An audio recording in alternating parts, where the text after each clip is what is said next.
Breathe a sigh of relief, Mountaineer Nation. The West Virginia Mountaineers, this is rare to say, are the luckiest team in America on this night, or at least one of the luckiest teams in America on this night.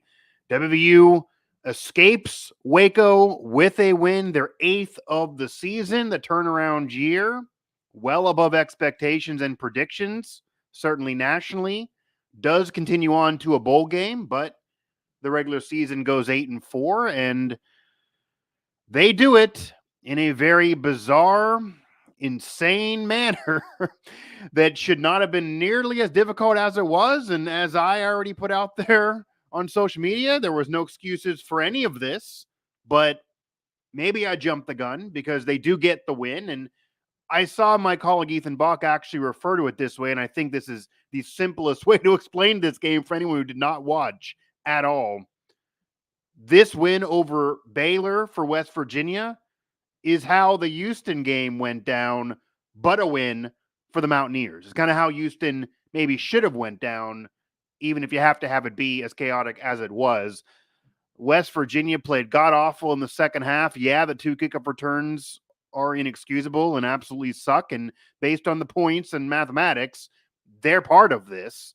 But if West Virginia played a little bit better or even okay in the second half, it probably wouldn't have ended up being this close. And they played bad defensively. The offense couldn't get going. What worked in the first half with the defense being aggressive and the offense moving up and down the field with ease didn't happen in the second half. But Garrett Green, Hudson Clement, and Jaheim White, and it almost looked like Garrett Green and Hudson Clement, maybe we're going to have a repeat of Houston, where, of course, Clement got what thought to be the game winner in that game, and then Hail Mary ruined it and got Dana and Houston a win, really the last moment that was positive for the Houston Cougars this year. Jaheim White ends up getting in the end zone and joining the party, the freshman sensation, who had a great first half again, scored that first touchdown, so a big part of this game. But again, the second half, Green, White, nobody in and out of the lineup, nobody could get going, and health was part of that. But even Zach Frazier getting hurt at the end, it wasn't good for the Mountaineers, for Neil Brown, for anyone. A loss would have been disaster. That's why my game recap, which of course is at WV Sports Now, literally read WVU escapes disaster, and they did. And again, I'm Mike Asti here. This is our WVU post-game show, and West Virginia beats Baylor 34-31, if I didn't tell you. But you already know all that at this point if you're watching this, and you're just trying to let it sink in on what you just watched. But if you are a member of Mountaineer Nation, you can go to bed happy. You can sing Country Roads. The program did climb to 8 wins, no matter whether you want to believe in it or not. Way big of a turnaround from 5-7. And the Houston loss is really the only bad loss on the resume. Oklahoma State, of course, playing for a conference title. Oklahoma, a top 15 team most of the season. Texas, likely going to be the Big 12 champion. Top 10, top 15, pretty much all year long. Lose to Penn State, top 15. They were even top 10 a lot of the year, but top 15 right now. Those aren't bad losses. Houston, a really, really bad loss, and Dana on the hot seat right now. That should have been a win. And this would have been just as bad or even worse. I mean, Baylor had nothing to play for. They had a backup QB in. They're not bowl eligible. Their fans who were there brought it. The student body cared. It was senior night, but it's not even a great era of Baylor football right now. And yeah, they did win the conference a couple years ago, but not these last 2 years. That hasn't been good. So what are you sending them out on in terms of a note? But I guess thanking them for 2 years ago. But it would have been really, really bad because, yeah, you still have a bowl game, and 7-5 versus 8-4 with bowl tie-ins. It really wouldn't make a difference probably whether you're in the Pop-Tarts Bowl, the Alamo Bowl, Guaranteed Rate Bowl, or the Liberty Bowl, or Independence Bowl. I mean, they're all mediocre bowl games. Some do have more history than others and might mean a little bit more to win. But even those, the names of them are funky, like the Pop-Tarts Bowl. What the hell was that in terms of history? You have oranges, you have literal oranges that you replenish in the Orange Bowl trophy at the facility. That looks nice. That's an historic trophy. That means something. You're going to throw Pop-Tarts in there. You're going to pop a Pop-Tart every now and then and throw it in the trophy. Come on. So it wouldn't have mattered that much, but it would have been a big deal covering this team, knowing the fan base. I'm sure you guys can agree. It would have been a major big deal on how the weeks prior to the bowl game are, and certainly the offseason. Forget recruiting, forget the portal, and all of that was better this past year. 100%. Beanie Bishop, a great transfer ad, part of the winning. Recruiting class top 40, that's all part of it. The freshman, Gallagher, Traylon Ray, Jaheim White, big part of the winning this year. All that way better this past year, and it's been proven, than it was the year before. None of that would have mattered if you lost this game. Even if you win the bowl game and get to 8 total, this would have left a really sour taste in people's mouth. They would keep on talking about the schedule. This would be a second bad loss instead of just one.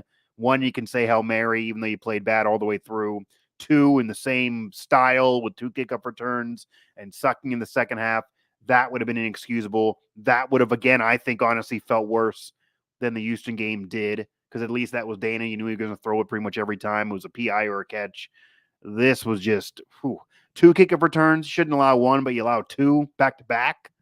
I mean, that mathematically would decide the game. And then you just played so bad in the second half, it would have felt even worse maybe than Houston.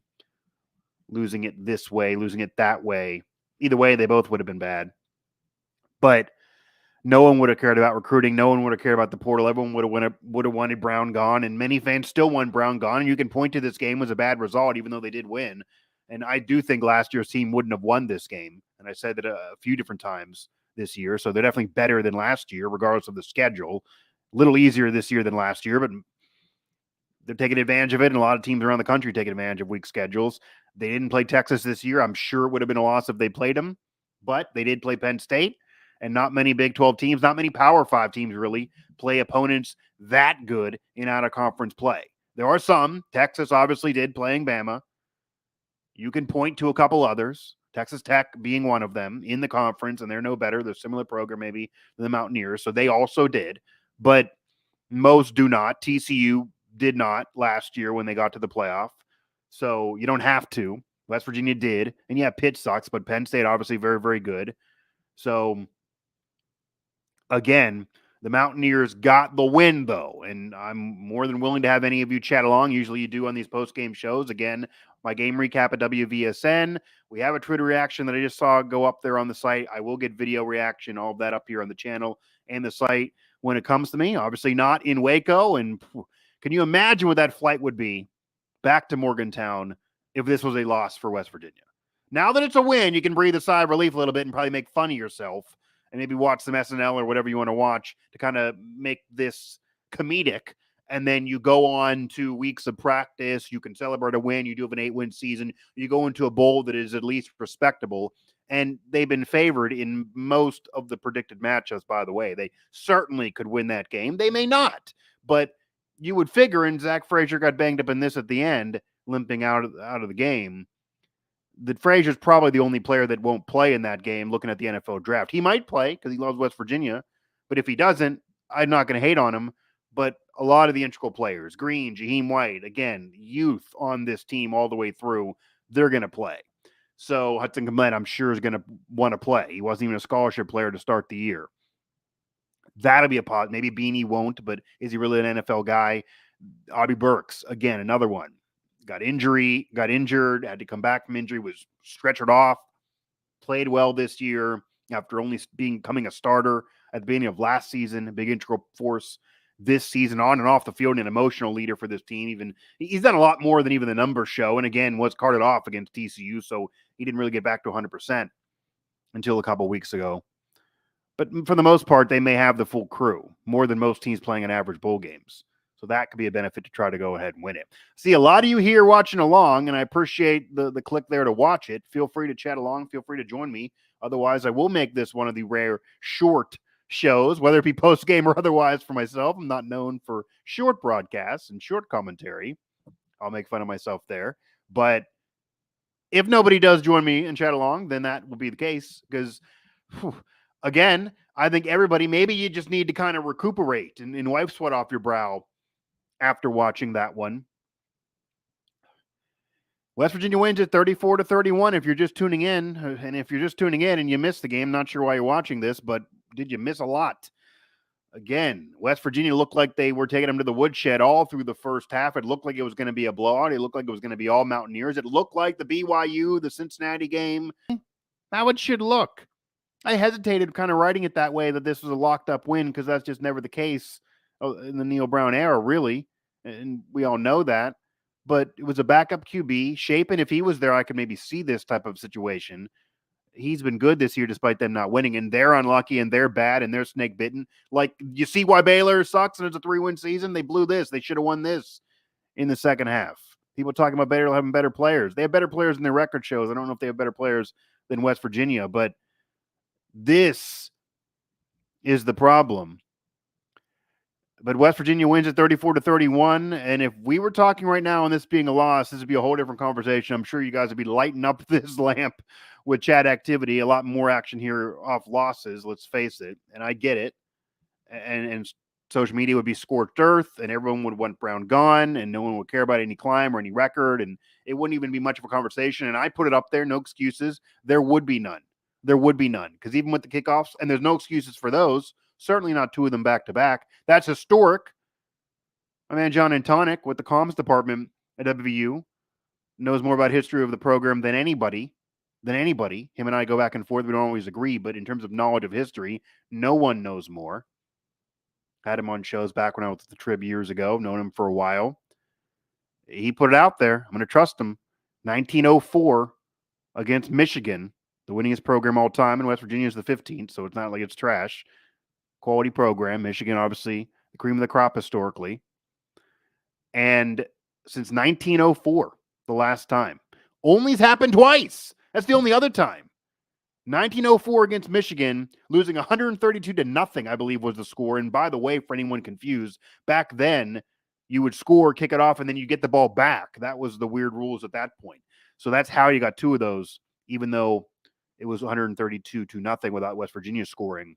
But Michigan was the opponent back in 1904, a year after the first World Series, for crying out loud. Okay.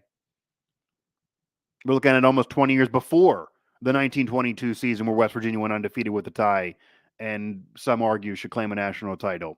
They were one of many teams to go undefeated, but they're the only 10-win undefeated team that also won a bowl game that year. 20 years before that was when this occurred. And only twice in program history, 100-plus years of the Mountaineers, have they allowed two kickoff returns in the same game. 2023 to end this season against Baylor, which was a win, 34-31, and then 1904 to lose to Michigan in a ridiculous 130-plus-0 score.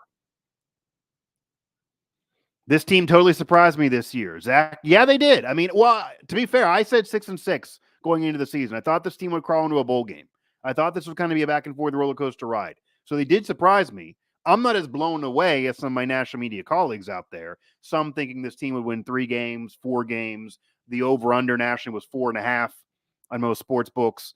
No, I did not buy into that, and mostly because of what Neil Brown did honestly say at Big 12 Media Day. And I predicted them to be, I think, second or third to last, not last. I think I had Houston last. So it wasn't like I thought this team would be that great, even though I thought they could crawl to 6-6. I thought the conference shakeup would be a little different, even though I thought Texas would, of course, end up winning it. But I thought they would crawl into a bowl. I thought they would be Pitt, honestly. I thought Pitt was overrated. I thought they could be TCU. I wasn't sure on it. I thought they could be TCU for sure. I thought Texas Tech would be a similar situation. I thought they probably would win that game. I thought they would lose to Houston, honestly. And I thought kind of the end of the year kind of would slide opposite the way it did. They had that bad loss, of course, to Oklahoma, but they've now won most of these end-of-season games in this final month besides the Sooners, winning 3 out of 4, winning comfortably against BYU at home, killing Cincinnati at home, and then this one on the road. So 3 out of 4, despite that bad loss to Oklahoma. I, at the time, probably would have had, I don't remember exactly, probably would have had BYU maybe being an up and down game. They actually were good back in the day, and they did have a tough schedule, unlike some other group of 5. So I thought their transition would be better than it's been, even though they're a bowl team. I'm sure I had Cincinnati as a win. Oklahoma State I probably had as a loss, even a worse loss than it ended up being. But West Virginia arguably should have won that game and blew it at the end. So I had 6-6. I'll go through it at some point to kind of reflect back on what I said. But 6-6 I did have. They're better than that. They're 8-4. They're in a quality bowl game. They're going to get in a quality bowl game. 119 years. Seems like yesterday. Yeah, man. 1904, last time. 2 kick returns allowed. Got killed by Michigan. And then it happens this year. Only twice in program history has that happened. That's insane. I would never put money down that was going to occur in this game, whether I knew that stat or not. So, again, West Virginia does go 8-4. They do get it in a quality bowl game. They do finish top 5 in the conference after being picked to finish last, which, again, the offensive line mostly coming back with all their experience, the quality running game they had. I did think CJ would have a big year. He had an okay year. He had 3 games in a row. I got heat, but he was struggling in those games. He's also been banged up at times. He's been really good at times too, but at the end of the year, Jaheim White maybe has emerged as the future of the Mountaineer backfield for sure. He might be the next star running back for West Virginia. He's from the 2023 freshman class and was kind of overshadowed by Rodney Gallagher, even Traylon Ray. But Jaheim White might be that diamond in that class. Ray obviously had a great year at the end too. Gallagher has been okay at times and kind of, I like his family. I like him. I got to be honest. He's been okay at times. He's shown flashes of athleticism and of brilliance. Has not been able to be utilized as much as even Ray. Certainly not Jaheim White. And White obviously a running back, Gallagher playing wide receiver. But Gallagher is switching positions, mostly. Played receiver in the past, but mostly a quarterback in high school. That's a transition. And separately from that, he's a great athlete, but he needs to get a little bigger. And Brown's been talking about this. Needs to get bigger, needs to get more muscular, needs to build his body a little bit. I think he could really turn it on and have a great year next year. If he stays, and I'd imagine he would, from talking to who I've talked to. Certainly he likes Brown. He has NIL deals. The program now is better than where it was. I think he likes the crew, likes Green, likes White. Him and White are really close. Even Traylon Ray as well. I would guess right now he's going to stay. Obviously, Penn State was that other team that he dangled with prior to fully committing and signing with West Virginia. And obviously, they're even a better team. But how much would he be utilized there, even though they do need wide receivers? So I think he's in a perfect situation for what he does as an athlete, with a lot of swing passes, etc. He's more of a Big 12 player. I'll say this, and his father's been public with this. His father flat out told me this. He's more of a Big 12 player in the style than a Big 10 player. So that, I think, is part of why he will stay and why he did end up at West Virginia, also liking Brown. So, but Jaheim White's right now the diamond of the class. Jaheim White is right now the star of the class. There's no denying it. No denying it. A monster game against Cincinnati. Big 12 freshman newcomer of the week. Sean Alexander, former NFL MVP, called him freshman of the week. Big game against BYU as well. Does what he did in this game, and obviously the big touchdown early and then the big touchdown late. So, Jaheim White's a star in the making and now. And now. The future is now for the 2023 class. That could be the class that turns this around and maybe saves Brown's job and allows a new era of Mountaineer football to pop. I'm not going to in any way say that it's the Pat White, Steve Slaton class or that he's Steve Slaton, but he did things that Steve Slaton has done that haven't been done since him in individual games to this point. So, again, Jaheim White, a great season, certainly at the end. They had to put a lot of scotch tape on the defense, certainly the linebacker crew, certainly Ben Cutter and company with all the injuries. Lee Copa played well, became a leader, aggressive for sure, but the defense was a roller coaster ride this year. They will admit that, and it's just a fact. Eddie V and company, Sean Martin, they had to step up at times, but they also had some real rough games. The D-line has not always been what maybe some thought it would be, even with Dante Stills in the NFL from last year. So the secondary, too, that's been up and down. Beanie Bishop, great ball hawk, getting his hands on the football. Even Floyd as well in this game. It almost was a pick six in this game. They lead the country in ball hawk rate. And I've written about this. Neil Brown's talked about this. It's not really a positive stat because while they're getting some picks and Beanie Bishop has some interceptions, I believe 4 or 5 this year. He's in the top, 3, 4, 5 players at his position at that. He also squandered 3, 4, or 5 other ones. The defense has missed tons of picks and turnovers. And if you're going to lead in ball hawk rate, which means being aggressive, getting your hand on the ball, etc., it's kind of obvious, you got to create more turnovers. So they're right up there in ball hawk rate. At the time, it was 20+% on individual plays, so they would get their hand on the football. That's crazy on pass plays. But to not turn that around and have a better turnover rate shows you they're missing turnovers, and who knows if that would have made a difference against Houston in particular, even at the end against Oklahoma State. Probably not against Oklahoma or Penn State, but that's 2 more wins. That would have been a freaking 10-win year. So 8-4 is good for the West Virginia Mountaineer program in any year off any schedule. It's really good for most programs out there. Certainly it would not be good for Alabama. Certainly would not be good for Georgia.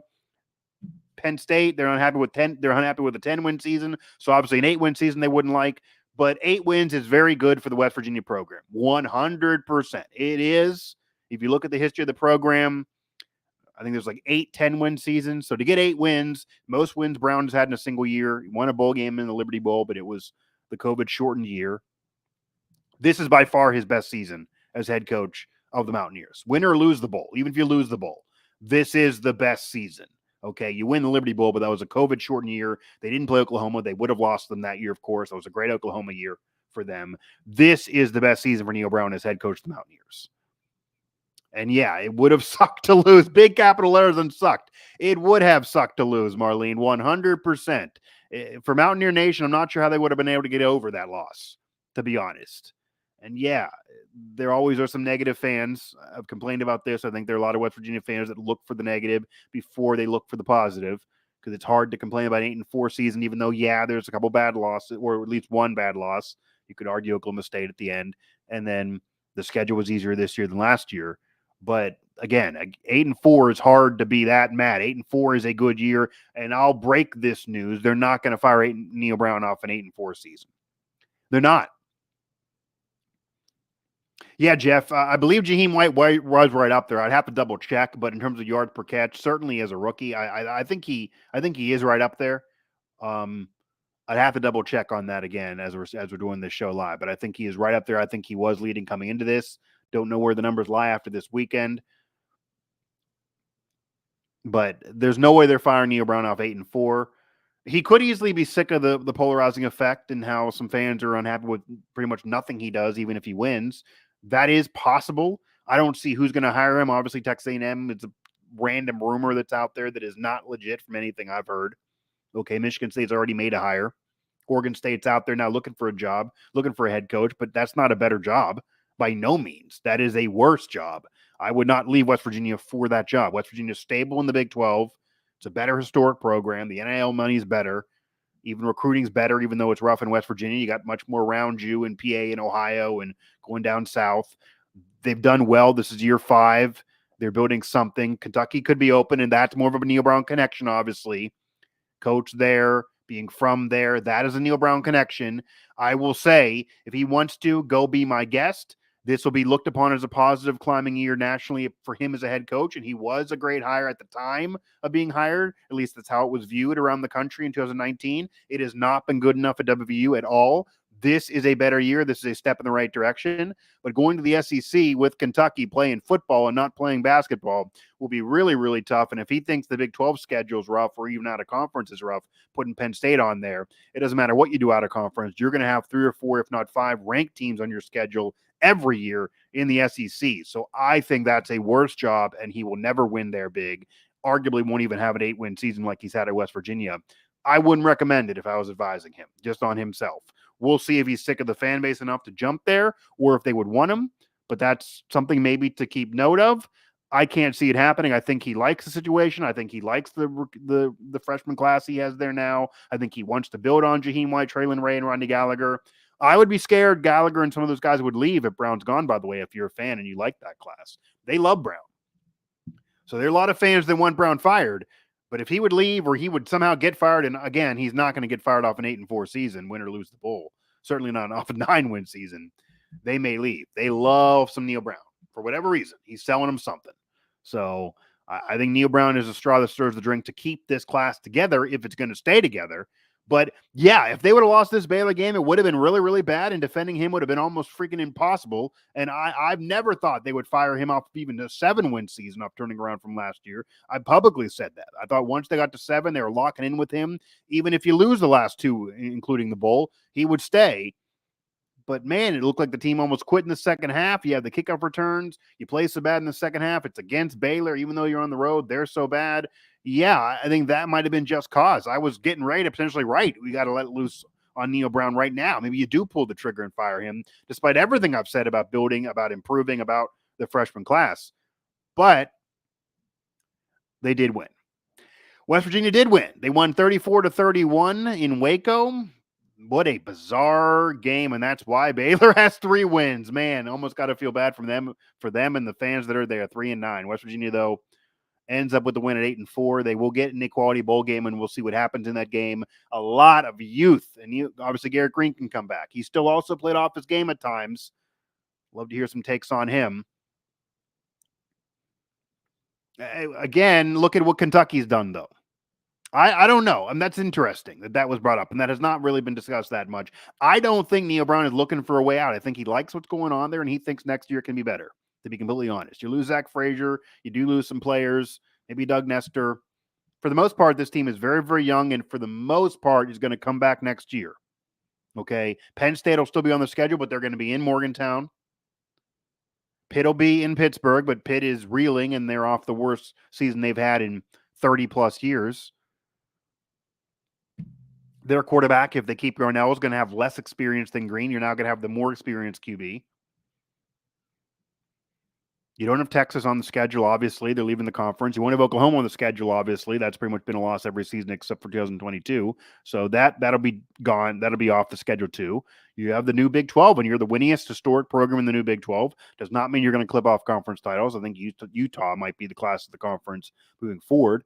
But there's still winnable games on that schedule. There's a winnable path to 7-8 wins again. Honestly, looking at that schedule. Do you have an update on Zach's injury yet? I would check in at WVSN or Ethan Bach. He's trying to follow that while I'm on this show. Obviously, Neil Brown's probably talking about that right now, so I would honestly even recommend maybe trying to find his press conference as I'm currently speaking. I'm obviously not there at the press conference or at the stadium. They are not offering it on Zoom right now, so it is just if you are there, so I was able to do this. So I don't have that personally here on this show, but it could potentially be in our site on any of our social medias. Maybe Ethan tweeting it. Maybe it's on WVSN social. And I'm sure Neil Brown's getting asked about it and talking about it from who is there. What do I think of Nico? Well, Zach, I mean, I got to be honest with you. Garrett Green has had his rough moments where you wince and say he's trying to do too much. 100%. Sometimes he doesn't play smart. Sometimes he tries to do too much. It almost lost them this game against Baylor. It certainly cost them in the Houston game. It definitely was there against Oklahoma as he really, really played bad in that game, and he'll admit it with you. Overall, though, he's been way better than anybody probably would have thought in their heart of hearts. It doesn't mean he should have started 2 years ago. He wasn't ready then, even though it obviously went bad at the end with Daggy and certainly wasn't great with JT at the end either. But from emerging last year is really just using his legs against Oklahoma and having that big win. But again, a lot on the ground. He's still a true athlete. He's got better as a thrower this year. He's even become more of a leader, more of an athlete. He is that dual threat QB that West Virginia fans love and Neil Brown loves having. Look at his recruiting. He even said this last week to us at his weekly presser. He's now diving into really having dual threat QBs. There have been great quarterbacks, Hofstadter, Geno Smith, Mark Bolger. They're not, Geno runs a little bit, but they're not true dual threats, and they had success at West Virginia. However, Neil Brown's head first in the dual threat QB now. So Garrett Green fits that mold, and this team loves playing for him. They love playing with him. He's a true leader of this team. You talk to anybody, and Garrett Green is the guy they would run through a brick wall for. So he is not perfect at all, but a full seasoning now of knowing he's the starter. He will not be in a competition, I would not imagine, in the offseason. He does have the eligibility back. Garrett Green's coming back next year and going to start week 1. Book it. So if you're Nico, who did play okay at times, he did get them the Texas Tech win. He certainly played well enough to win at Pitt, even though he had turnovers, and that was just chaotic. You could argue they took advantage of Pitt having Jerkovic in there and making mistakes, but he did enough to win those games. But he's clearly not close to Garrett Green. The offense was not nearly as explosive with him. It was impotent at times despite getting wins. The defense was really leading him to those victories, even though he would dink and dunk a little bit. He's an athlete too. Maybe he could become a dual threat. Arguably has a better arm than Garrett Green, but Garrett Green's been more explosive, and maybe you could argue from camp, Nico made less mistakes, which is why some loved him, and Garrett Green's kind of that feast or famine. But off of this year, and we have the graphic up there on our socials, by the way, that Logan Carney put together for us on WVSN, that Garrett Green had a solid year overall. I mean, the numbers are there. You can watch it and eye test it and say, yeah, he tried to do too much. I've said it, but the numbers are there. It was a good year. I mean, in no way was he the worst starting quarterback in the country off of the numbers he put up. And he played in every game, including the Pitt game, despite leaving early, and then obviously did not play against Texas Tech. But, himself personally leading the team to 7-4, he does get credit for the Pitt win. And even if you want to go 7-3 or 6-3 and not count that game, okay. But still an overall solid year for Garrett Green. He's going to start next year. So if you're Nico, and I know his father and him aren't thrilled with the situation because he's not playing, but what are you going to do? You're not going to play him over Green with how Green's played most of the year. Again, being way more explosive than Nico was, even though Nico did enough to help you win when your defense plays well, and did win a game and really won two. But Nico probably needs to transfer and probably go to a group of 5 school and try to get on the field if he wants to have a semblance of a career. I know him and Green are friends. They like everything. Nico's not in any way been a malcontent. From what I've heard, he's fine as a teammate. He did get in this year. Everyone loves him. He's laughing on the sidelines. You see it too. But if I'm advising Nico, he probably does need to transfer and get somewhere where he can freaking play. Because playing at a smaller school, even if it's a Troy and Neil Brown helps him get there on a wink, playing at Troy, for example, would be better for Nico than not playing at all and sitting on the bench almost an entire year again under Green. It's a 4-star kid. It would suck to have him recruited for West Virginia and then never really see anything out of it, because that would be the situation. But I can't imagine him staying. Like, why? I just can't imagine it. Yeah, Green took a huge jump. He did take a huge jump, and maybe another year in the system. Again, yeah, 100%. And this was the first year with Chad Scott. He obviously didn't have Chad Scott as his OC, even though he was there as a running game coordinator. That wasn't all Green was doing, of course. Sean Regan's been there a couple years. Neil Brown did call plays at the end of last season, even though the beginning was Graham Harrell. And obviously the year before, Neil Brown was very involved. So it's not like it was totally new for Green, but Chad Scott, new OC, Neil Brown taking it over again. Things he had to work on, things that were new. A full year doing it, coming off of an injury, and then still playing well. And then I think most importantly, Green has become the true leader of the Mountaineers.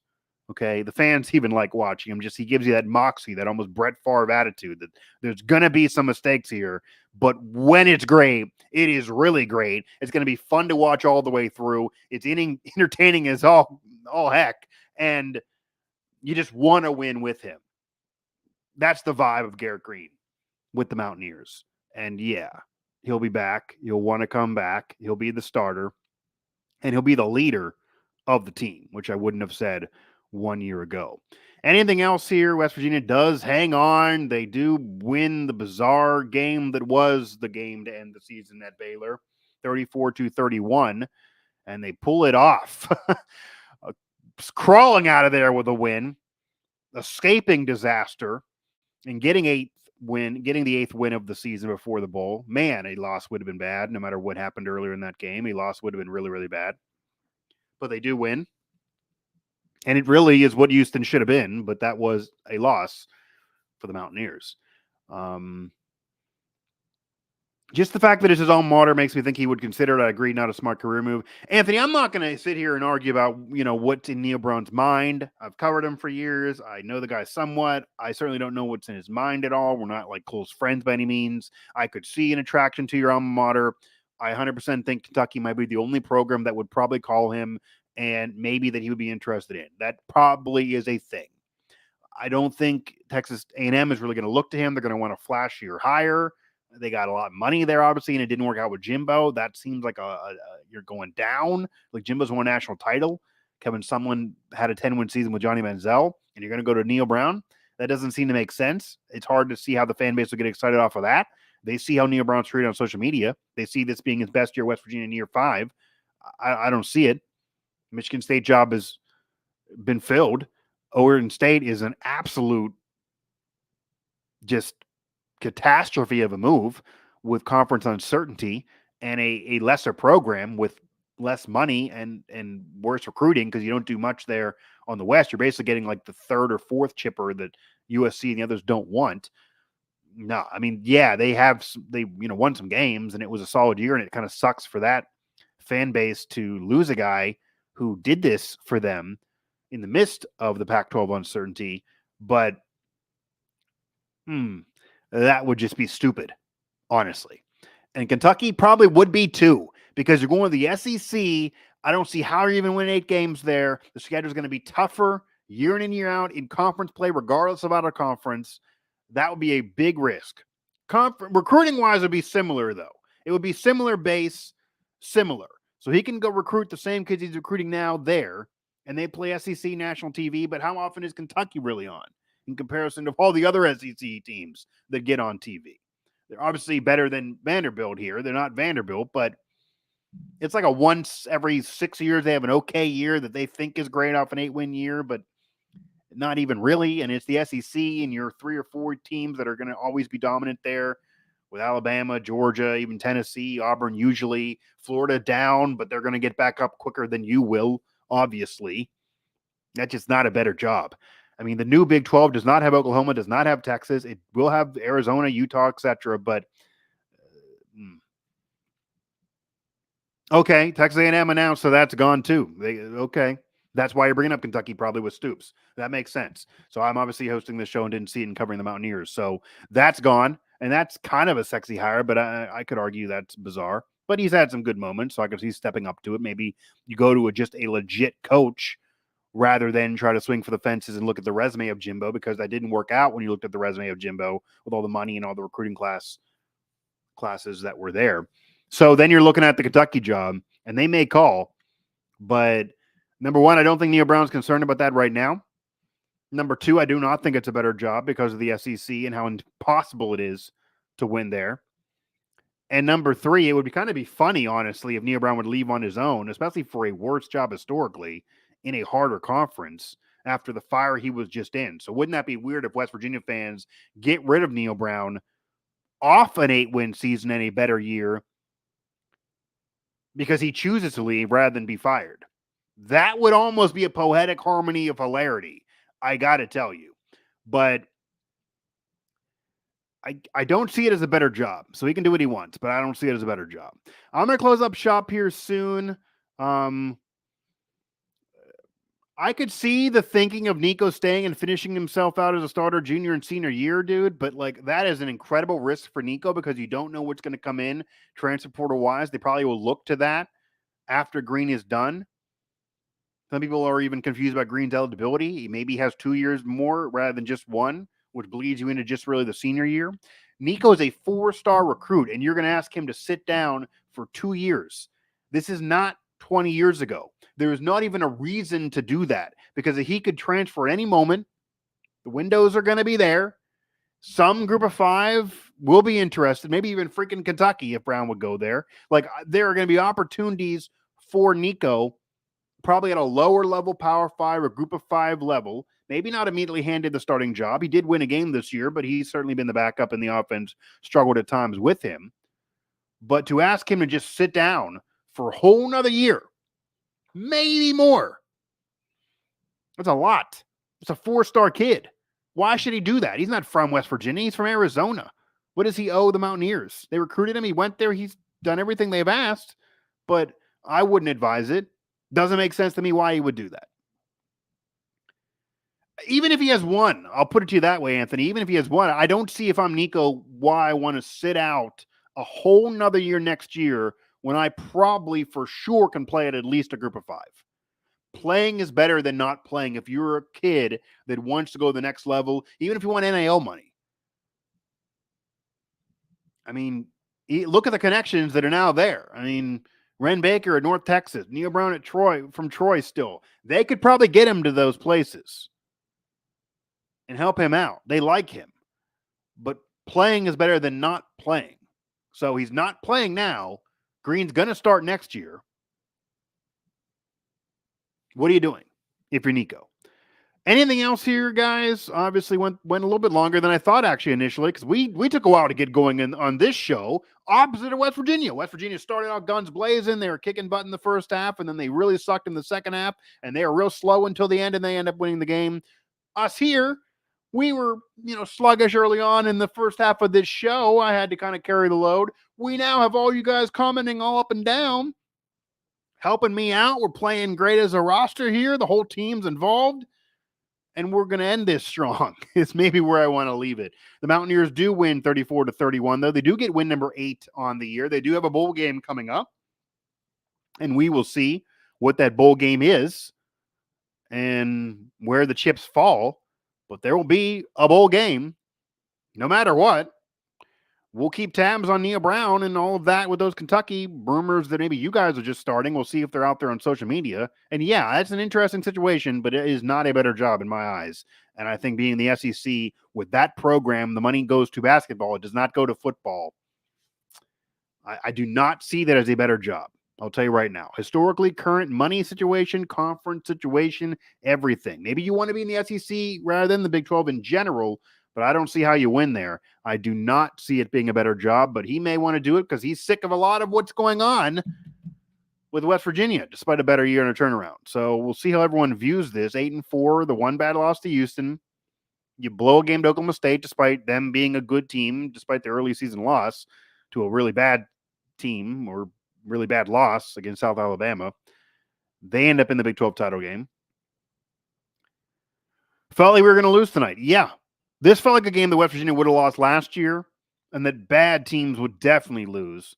But West Virginia, they're not a great team. They're at least a good team now. They were a bad team last year.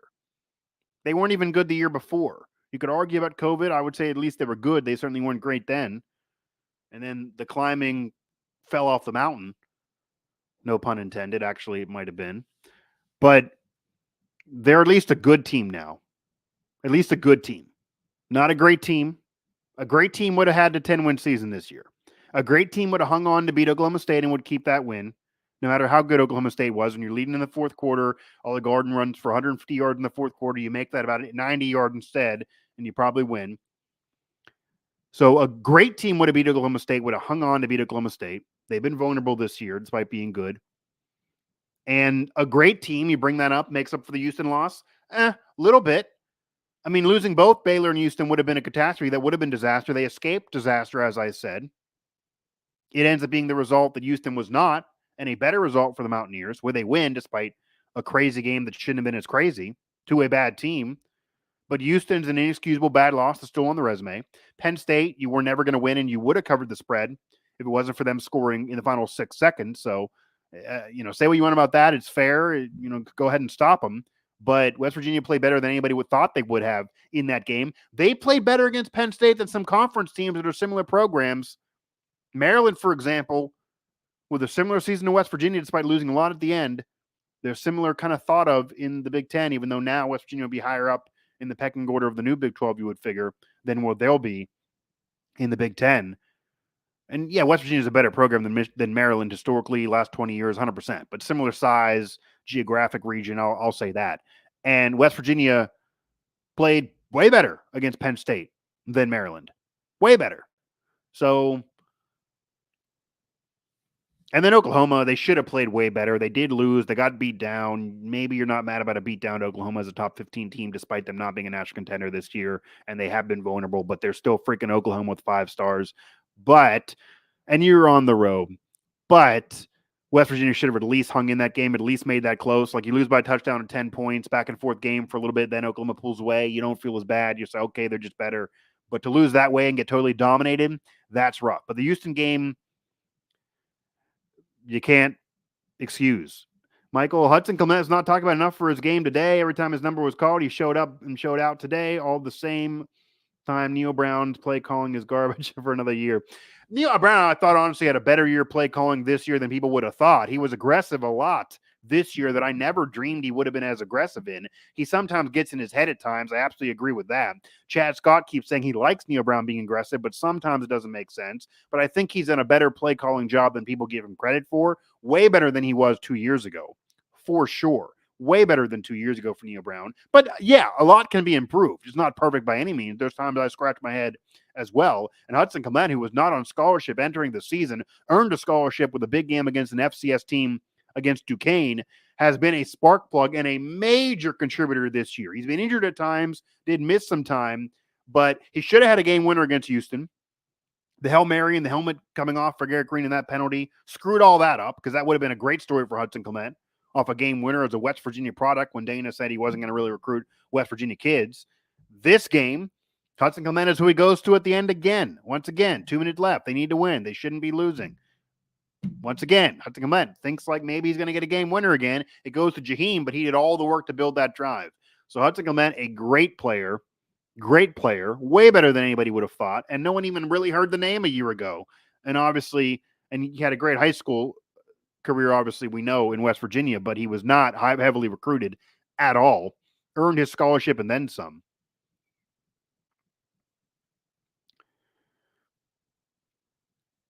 Jaheim White played down the stretch worth 2 wins. We sure are a third running back from overrated. We need a back in the portal. Not sure Donaldson's the back we were hoping for. Robert, I wrote about how Donaldson's been struggling this year. He had his games of 3.2 yards, 3 yards per carry, and 2.8 yards in 3 straight weeks, and I got killed for it. But I'm glad you're aware. C.J. Donaldson has been a little bit of a disappointment. He's had his moments. He's very, very athletic. He's very, very good. He's had his good games. He had 100 yards in games. The Brawl was a game that he really helped them win. That's a C.J. Donaldson win, 100%. Without him, they don't win that game. That was before Jaheim emerged. That was with Nico and Green hurt. The offense was not moving. CJ was the guy. Pitt cannot stop him, even going back to last year. However, he's not been nearly as good as advertised. He wasn't anything special this year that he was not last year when emerging. When he's healthy, he's a beast. He's hard to tackle, but he doesn't always have a burst, and the yards per carry aren't always great. Jaheim looks like he's emerging as the top back.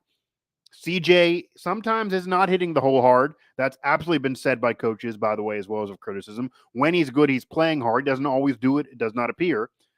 But he'll be back next year. He's young.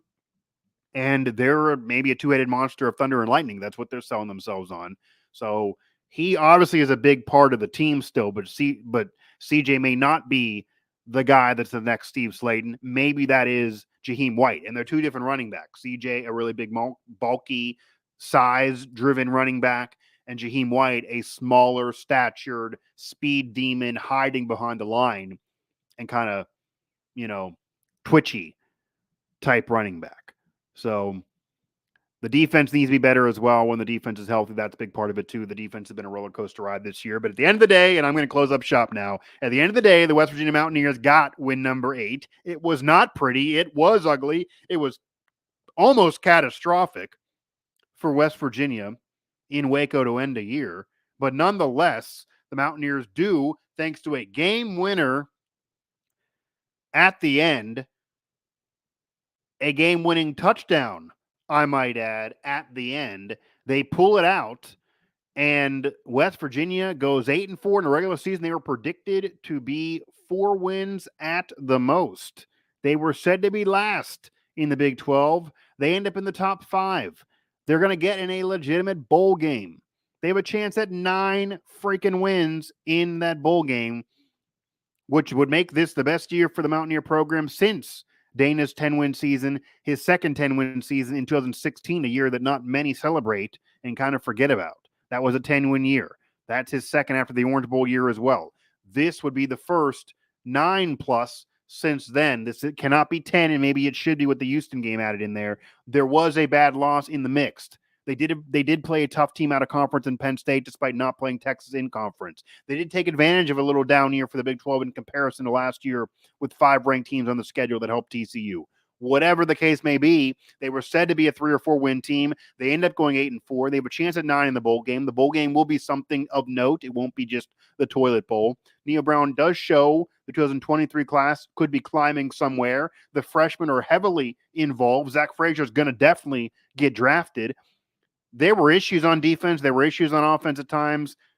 Fans had to have heart attacks, including this last win at Baylor. But at the end of the day, the Mountaineers are 8-4, and that's just a fact. So head over to WV Sports now for the rest of our coverage as this season wraps up, and now a bowl game is in front of the program. We'll see what the offseason holds for West Virginia now as the Mountaineers do win at Waco, hanging on and escaping disaster, 34-31. Final seconds of the game, touchdown pass, Garrett Green, Jaheim White, drive set up by Hudson Clement. Miraculous, amazing, and they played bad enough in the second half to make the fans off the wagon, but they end up with the win, so they jump back on. And again, West Virginia wins it and is now 8-4 on the year. So the Mountaineers will finish 8-4. A team predicted to win 4 ends up with only 4 losses at 8-4, and now has a bowl game in front of them. Mountaineers beat Baylor 34-31, escaping disaster in Waco to end the year with win number 8.